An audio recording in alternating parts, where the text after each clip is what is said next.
PCEA, also together with FECLAHA. I want to begin by saying that during this unusual season of the pandemic of COVID-19, we as a church, as a nation, and as families, we have experienced different and unique challenges.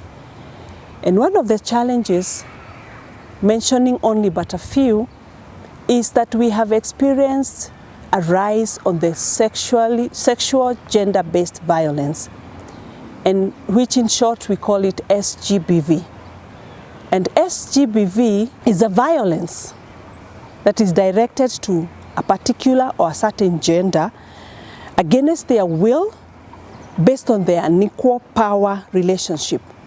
This is a violence that can either be vented to a man, a woman, a girl, or even a boy. And there are different types of SGBVs. This can be physical, it can be sexual, it can be psychological, early child marriages, FGM, and also an intimate partner violence. In this season, COVID-19, there has been an increased tension, mostly due to lack of resources that can help sustain a family. And therefore, families have experienced stress, and others even depression. And marriages have become abusive, and within that abusive marriage, children have suffered a great deal. As a nation, and as a church, and as families, we must say no to SGBV and protect our families against this evil act. I also urge families to try their level best to live at peace with one another, and also say no to SGBV. It is important that families share their problems with people they can confide in. Remember, a problem shared is also half solved. And if you're in an abusive marriage or a relationship, don't wait until things get out of hand. Seek refuge, even as you sort out your issues before it is too late. Also, during this COVID-19 season, we have experienced a very high rise of teenage pregnancies, which has also exposed our girls to HIV and other sexually transmitted related diseases. I call on both young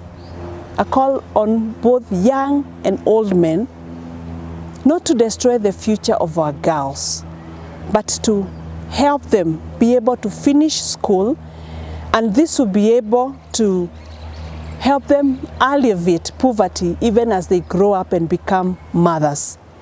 Parents should also not condemn the affected girls, but rather they should support and encourage their girls to go back to school once they have weaned their babies. As a church, we have also a duty to invest in mentoring our young people by giving them godly counsel on how to tackle issues that are challenging them in this life.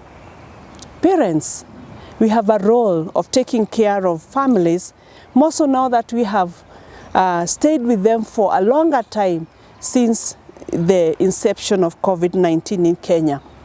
This is not a time to vent our frustrations and our frustrations to our children, but it's the best time to bond with them and also build relationship with them. This will help them be able to share the problems and the challenges they could be going through without feeling ashamed or feeling condemned. We also have a responsibility of teaching them godly values, and this is one of the best moments for us to do that. Malachi 1 verse 15 says that God has given us children so that we can raise for him a godly nation.